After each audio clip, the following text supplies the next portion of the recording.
Je vais vous raconter aussi une histoire d'un de mes amis qui est aussi apparenté à la mienne quelque part et à la vôtre sûrement ou certainement si ce n'est pas déjà fait.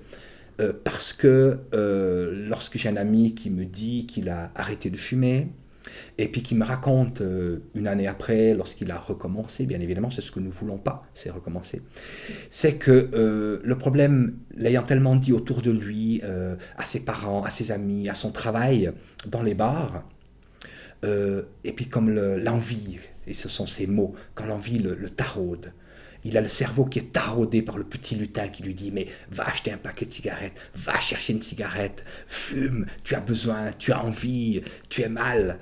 Eh bien, il va dire non en public. Et exemple, ce qu'il faisait, il descendait le soir à la cave pour ranger la cave. Mais il n'avait pas besoin de ranger la cave, il avait surtout besoin de fumer en cachette à la cave, comme j'ai pu le faire moi-même aussi, hein. Fumer ailleurs, vite se laver les mains, vite se laver la bouche, pour faire croire qu'on n'a pas fumé. Mais là, on est foutu, parce qu'on va recommencer. Et moi, je vous donne la méthode pour justement ne pas recommencer, ne pas avoir besoin de descendre à la cave en cachette, ne pas devoir se laver les mains, ne pas devoir se parfumer pour rien.